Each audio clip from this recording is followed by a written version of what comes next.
Dia ni suka cubit. Dia korek itu nampak tak betul aja cubit.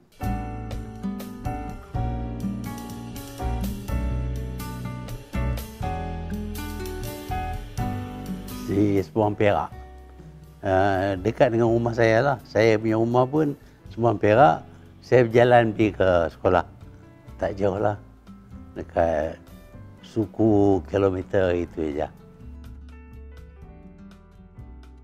Bila saya dihantar ke sekolah Inggeris, sekolah Government English School, yang sekarang ini dikenali sebagai Sultan Abdul Hamid College.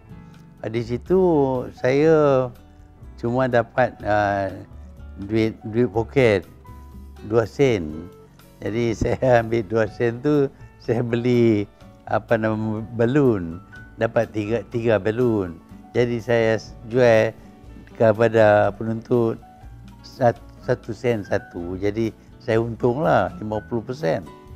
Untung. Itulah saya menjaga masa itulah. Kemudian daripada itu saya juga biasa ada tepi jalan, ada barang-barang sikit jual tepi jalan. Ada tung. Tak tung atas tanah. Itu lebih pada zaman Jepun lah. Sekolah Inggeris kalau penuntut semua terdiri daripada berbagai kaum. Dan kita di situ kita belajar semua dalam bahasa Inggeris lah. Jadi guru kebanyakannya Melayu, tapi ada Cina, ada India. Dan kita dengan kerana kebanyakan penuntut boleh bercakap Melayu, tapi kadang-kadang kita cubalah cakap Inggeris. Jadi lama-kelamaan kita bolehlah kuasai bahasa Inggeris. Tetapi iklim cukup menyeronokkanlah, bahasa seronok pergi sekolah. Bila cuti pun, lama sangat cuti, duk tunggu nak pergi sekolah. Cikgu saya ni nama ada 2-3 nama, tapi yang seorang tu anak dia dulu jadi direktor Kementerian Pelajaran, Murad. Adik dia seorang tu aktor. Bapa dia tu guru saya, Bapa Murad. Dia mengajar English, tapi dia ajar juga yang lain-lain, mathematics, arithmetic semua. Ya, dia ni guru dulu. Dia tak pernah lupa dia guru. Jadi di rumah pun dia cuba nak ajak semua anak-anak dia. Jadi dia ni disiplin sikit lah. Balik rumah tu, bila dia balik kerja, kita semua lari pergi ke meja baca buku lah.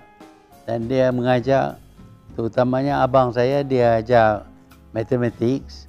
Jadi saya duduk dengar itu, saya pun belajar sama.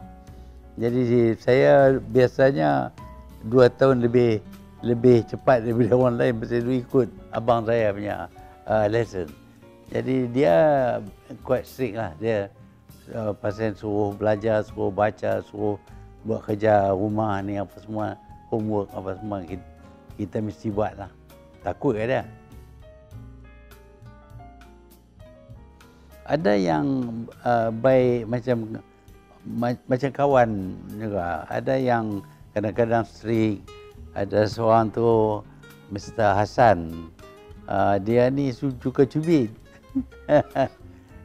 Dia korek itu nampak tak betul aja cubit.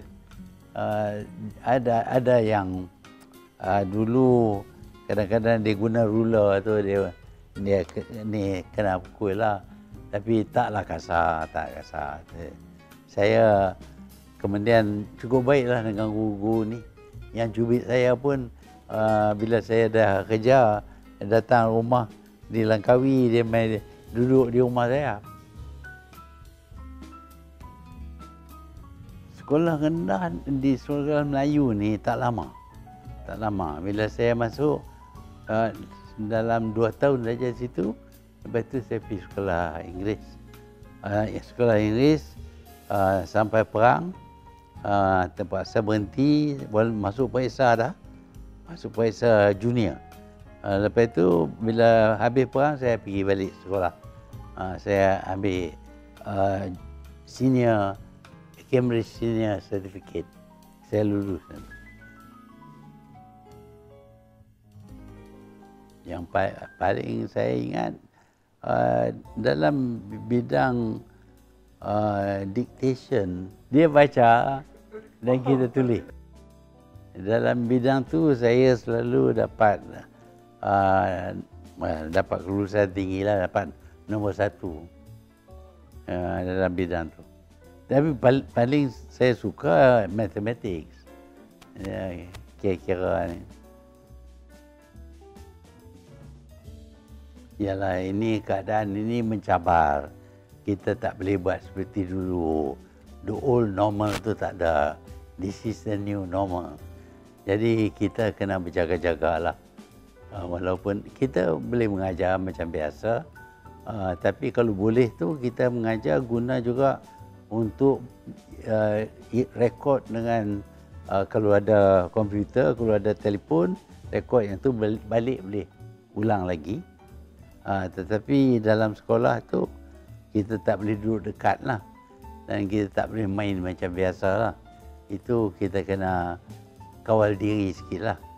Jadi guru mesti lebih strict sikit. Tak boleh biar anak ni, murid ni, terutama yang muda-muda ni, buat apa saja, itu tak boleh lah. Jadi ada sekatan, dan games pun, sports pun kurang.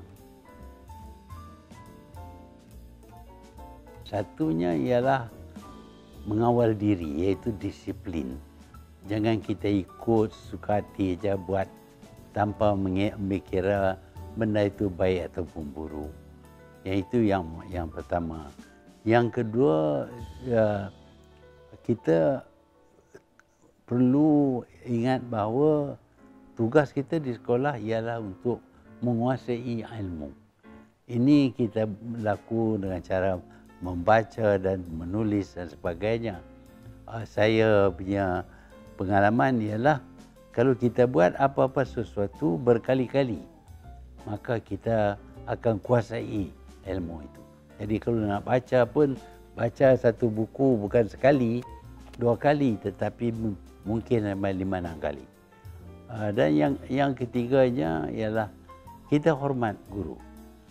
Kerana dia yang menyampaikan ilmu kepada kita, membentuk kita supaya jadi manusia yang baik dalam masyarakat. Assalamualaikum warahmatullahi wabarakatuh. Saya masih ingat di zaman saya, jauh begitu lama dulu saya di sekolah, bagaimana guru-guru saya memberi didikan yang cukup baik kepada saya.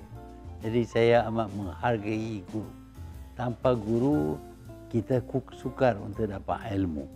Jadi guru mempunyai peranan yang besar untuk menyemaikan dengan ilmu-ilmu dan juga membentuk pribadi kita. Jadi kita dalam sekolah kita belajar supaya kita berdisiplin, kawal diri, jangan buat benda-benda yang tak baik. Ini semua saya belajar di sekolah daripada guru-guru.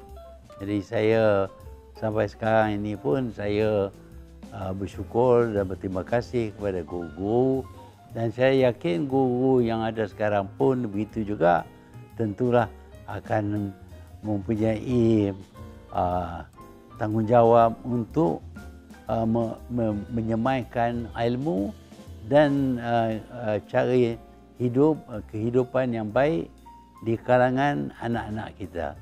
Bagi saya yang mempunyai anak dan juga cucu, termasuk juga cicit tapi sekolah lagi, saya ucap terima kasih kepada semua guru-guru yang terlibat dengan mengajar anak saya, cucu saya, tetapi juga yang terlibat dengan memberi ilmu pelajaran kepada semua rakyat negara kita ini di masa mereka masih di bangku sekolah. Sekian, terima kasih.